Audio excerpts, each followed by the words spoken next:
Hello guys, welcome to C S Monks. तो आज हम पढ़ेंगे elements of C. Elements of C. हर लैंग्वेज के कुछ ना कुछ एलिमेंट्स और ग्रामेटिकल रूल्स होते हैं। वैसे ही सी लैंग्वेज के भी कुछ बेसिक एलिमेंट्स हैं। ये एलिमेंट्स है कैरेक्टर हो गया, वेरिएबल, डेटा टाइप, कीवर्ड्स। इन एलिमेंट्स से मिलके ही एक प्रोग्राम कंस्ट्रक्ट होता है। कैरेक्टर, कोई भी स्पेशल कैरेक्टर हो गया, सिंबल हो गया, या ऑपरेटर्स जैसे plus, minus, modulus, bracket, ampersand, hashtag, इन सब कैरेक्टर कहते हैं। हर एक कैरेक्टर का कुछ ना कुछ पर्टिकुलर यूज़ है सी प्रोग्राम में। जब आगे जाके हम प्रोग्राम लिखेंगे तो उन इन कैरेक्टर्स को हम वहाँ पे यूज़ करेंगे, तो आप वहाँ पे और बेटर तरीके से अंडरस्टैंड कर पाएंगे कि ये कैरेक्टर, कौन सा कैरेक्टर किस लिए यूज़ हो रहा है। नेक्स्ट एलिमेंट की बात करते हैं, कीवर्ड्स। ये कुछ वर्ड्स हैं जिनको रिजर्व रखा है कोई पर्टिकुलर टास्क परफॉर्म करने के लिए, इसीलिए इनको रिजर्व वर्ड्स भी कहते हैं। इन वर्ड्स को हमेशा लोअर केस में ही लिखेंगे। इन कीवर्ड्स को आप कहीं और पे यूज़ नहीं कर सकते हैं, क्योंकि इन कीवर्ड का कोई स्पेसिफिक टास्क है। जैसे एग्जांपल लेते हैं, ब्रेक। ब्रेक एक कीवर्ड है जो किसी लूप से बाहर आने के लिए यूज़ होता है। आपने किसी वेरिएबल का नाम ब्रेक रख दिया, आप जब बाद में ब्रेक स्टेटमेंट को यूज़ करोगे तो कंपाइलर कंफ्यूज हो जाएगा कि आप उस वेरिएबल को कॉल कर रहे हो या फिर ब्रेक स्टेटमेंट लगा रहे हो। सी के अंदर ऐसे 32 कीवर्ड्स हैं और इन कीवर्ड्स से मिलके ही प्रोग्राम बनाए जाते हैं। जो नेक्स्ट एलिमेंट है वो है आइडेंटिफायर। आइडेंटिफायर भी एकदम कीवर्ड्स ही हैं। कीवर्ड्स और आइडेंटिफायर में ये डिफरेंस है कि कीवर्ड्स प्री डिफाइन होते हैं और आइडेंटिफायर यूज़र डिफाइन होते हैं। नेक्स्ट एलिमेंट है variable. Variable is the name of a memory location which store some data. किसी भी डेटा को स्टोर कराने से पहले उसके लिए एक मेमोरी रिजर्व की जाती है, और इस मेमोरी लोकेशन का जो नेम होता है इसी को वेरिएबल कहते हैं। और जो ये पूरा प्रोसेस है, मेमोरी रिजर्व करना और फिर लोकेशन का कोई नाम देना, इसको कहते हैं declaration of variable. Declaration of variable की 4 रूल्स हैं। Rule number 1, variables are case sensitive. आपने एक वेरिएबल डिक्लेयर किया एज, जिसमें आपने एज स्टोर कर दिया 22। बाद में आप उसको अगर इस तरीके से एक्सेस करना चाहोगे तो वो एरर देगा, बोलेगा कि ऐसा तो कोई वेरिएबल एग्जिस्ट ही। रूल नंबर 2, वेरिएबल का फर्स्ट कैरेक्टर या अल्फ़ाबेट होगा या अंडरस्कोर होगा। फर्स्ट कैरेक्टर में आप कोई इंटीजर या कोई स्पेशल कैरेक्टर नहीं ले सकते हो। रूल नंबर 3, वेरिएबल के बीच में ना कोई ब्लैंक आएगा, ना कोई कॉमा आएगा, ना कोई स्पेस आएगा। रूल नंबर 4, वेरिएबल में अंडरस्कोर के अलावा और कोई भी स्पेशल कैरेक्टर नहीं आ सकता। यहाँ पे कुछ एग्जांपल दे रखे हैं, valid variable and invalid variables. Next है डेटा टाइप। किसी भी वेरिएबल के डिक्लेरेशन के टाइम पे उसके नेम से पहले एक डेटा टाइप लिखा जाता है। ये डेटा टाइप कंप्यूटर को बताता है कि इस वेरिएबल में किस टाइप का डेटा स्टोर होने वाला है, और उस हिसाब से कंप्यूटर उस वेरिएबल के लिए स्टोरेज रिजर्व करता है। डेटा टाइप 3 टाइप्स के होते हैं, primary data type, derive data type end user defined data type. इस चैप्टर में हम प्राइमरी डेटा टाइप्स के बारे में पढ़ेंगे, और डिराइव डेटा टाइप और यूज़र डिफाइंड डेटा टाइप हम आगे आने वाले चैप्टर्स में पढ़ेंगे, बहुत ही ब्रीफ और डीप में। यहाँ पे फर्स्ट है इंटीजर डेटा टाइप। इसमें हम इंटीजर टाइप की वैल्यूज़ स्टोर करते हैं। सेकंड है कैरेक्टर टाइप डेटा टाइप। इसमें हम सिंगल या सेट ऑफ कैरेक्टर्स को स्टोर करते हैं। थर्ड है फ्लोट डेटा टाइप। इसमें हम फ्रैक्शनल वैल्यूज़ को स्टोर करते हैं। फिर आता है डबल डेटा टाइप। इसमें भी हम फ्रैक्शनल वैल्यू स्टोर करते हैं। फ्लोट और डबल में एक ही डिफरेंस है, डबल का जो साइज़ है वो डबल होता है। And last is void data type. Void data type हम मेनली फंक्शंस के साथ यूज़ करते हैं। फंक्शंस एक सेट ऑफ इंस्ट्रक्शन होता है जो कुछ वर्क को परफॉर्म करता है और फिर कुछ वैल्यू रिटर्न करता है। फंक्शन जिस टाइप की वैल्यू को रिटर्न करता है उसी टाइप का डेटा टाइप हम फंक्शन के नेम के आगे लगाते हैं। पर कुछ फंक्शंस होते हैं जो सिर्फ वर्क को परफॉर्म करते हैं लेकिन कोई वैल्यू को रिटर्न नहीं करते हैं। ऐसे फंक्शंस के आगे हम वॉइड डेटा टाइप लगाते हैं। वेरिएबल के डिक्लेरेशन के टाइम पे वेरिएबल के नेम के आगे जो हमने डेटा टाइप लिखा है, कंपाइलर उसी डेटा टाइप के हिसाब से मेमोरी एलोकेट करते हैं। अगर डेटा टाइप हुआ इंटीजर यानी इंट, तो वो 4 बाइट की मेमोरी एलोकेट करेगा, और अगर डेटा टाइप हुआ कैर तो वो 1 बाइट की मेमोरी एलोकेट करेगा।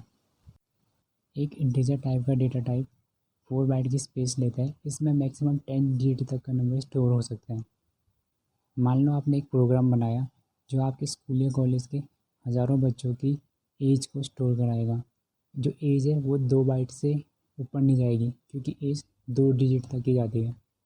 पर आप हर स्टूडेंट के लिए इंटीजर टाइप का डेटा टाइप लगाओगे तो 2 बाइट की स्पेस हर स्टूडेंट के लिए वेस्ट हो रही। मान लो अब आपको स्कूल नहीं, आपके स्टेट के लाखों स्टूडेंट की एज स्टोर करनी है, तो आप लाखों बाइट की मेमोरी को वेस्ट करोगे तो आपका प्रोग्राम एफिशिएंट नहीं होगा, क्योंकि काफ़ी मेमोरी वेस्ट कर रहे हैं।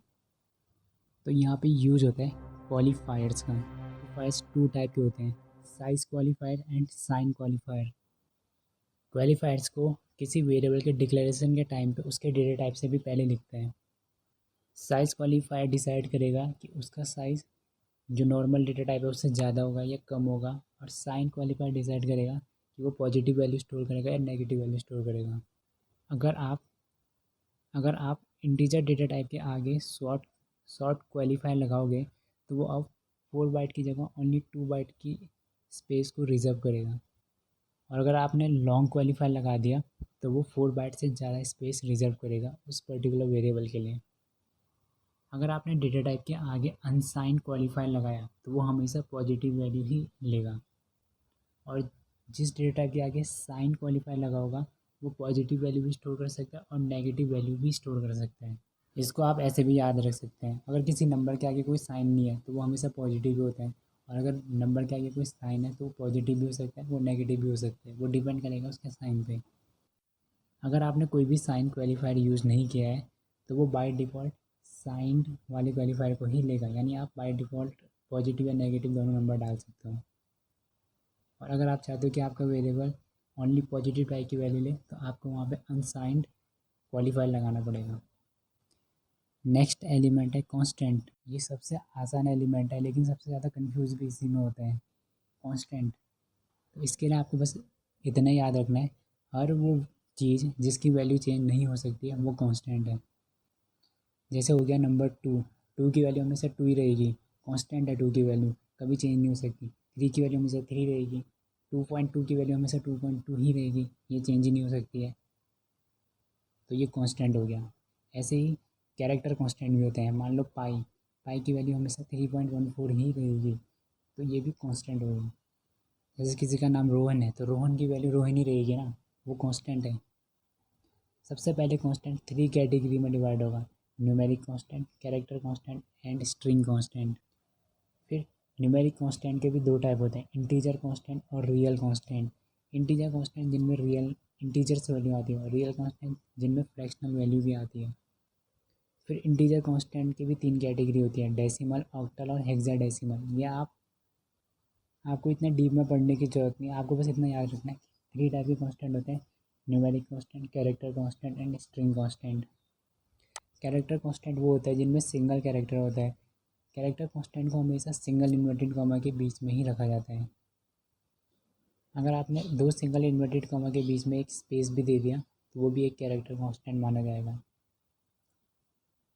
स्ट्रिंग कांस्टेंट होता है सेट ऑफ कैरेक्टर्स, इसको डबल इन्वर्टेड कॉमा के बीच में ही रखा जाता है हमेशा। कोई भी चीज़ जो डबल इन्वर्टेड कॉमा के अंदर आ गया वो हमेशा स्ट्रिंग कांस्टेंट ही कहलाएगा या स्ट्रिंग कहलाएगा, चाहे वो डबल इन्वर्टेड कॉमा के अंदर किसी का नाम हो, चाहे वो डबल इन्वर्टेड कॉमा के अंदर कोई नंबर हो, चाहे वो कोई सिंगल स्पेस हो, चाहे वो कोई सिंगल कैरेक्टर भी क्यों ना हो, अगर वो डबल इन्वर्टेड कॉमा के अंदर आया तो वो स्ट्रिंग कांस्टेंट ही होगा। नेक्स्ट एलिमेंट है expression. Expression is a combination of operators, constant, variable and function calls. कोई भी एक सिंगल स्टेटमेंट जो कोई ना कोई वर्क परफॉर्म करेगी वो एक एक्सप्रेशन हो गया। आप 2 वेरिएबल को ऐड करेंगे एक्स प्लस वाई, ये भी एक एक्सप्रेशन हो गया। या आप किसी एक वेरिएबल को दूसरी वेरिएबल की वैल्यू असाइन कर रहे हैं तो वो भी एक एक्सप्रेशन हो गया। या आप 2 वेरिएबल की वैल्यू को कंपेयर कर रहे हैं, ए ग्रेटर देन बी, कि ए बड़ा है या बी बड़ा है, तो ये भी एक एक्सप्रेशन हो गया। या A double equal to B, double equal to check करने के लिए होता है कि क्या दोनों नंबर इक्वल है, इसको लॉजिकल एक्सप्रेशन कहते हैं, और ये हमेशा इफ़ कंडीशन के अंदर ही आता है। चेक करते हैं ना कि a=b है कि नहीं है। या आप किसी फंक्शन को कॉल करें, फंक्शन को कॉल करना आप आगे जब फंक्शन चैप्टर पढ़ेंगे तो वहाँ पे समझेंगे। जब हम कोई प्रोग्राम्स लिखते हैं, प्रोग्राम क्या होता है, set of instruction. Her instruction में कंप्यूटर कोई ना कोई वर्क परफॉर्म करेगा, तो वहाँ पे हम कमेंट्स भी लिखते हैं साथ में, ये बताने के लिए कि यहाँ पे ये सेट ऑफ इंस्ट्रक्शन क्या पर्टिकुलर काम कर रहे हैं। ये जस्ट प्रोग्राम को रीडेबल बनाने के लिए होता है कि अगर कोई दूसरा प्रोग्रामर हमारे प्रोग्राम को समझना चाहे और वो कहीं पे किसी सेट ऑफ इंस्ट्रक्शन पे कंफ्यूज हो रहा है कि आपने ये इंस्ट्रक्शन क्यों लिखे हैं, तो वो उस कमेंट को पढ़ के समझ सके अच्छा यहाँ पे ये हो रहा है। कमेंट्स किसी प्रोग्राम में कुछ भी चेंज नहीं करते हैं। अगर आप किसी प्रोग्राम में से सारे कमेंट्स को हटा देंगे तब भी वो प्रोग्राम वैसे ही रन करेगा जैसे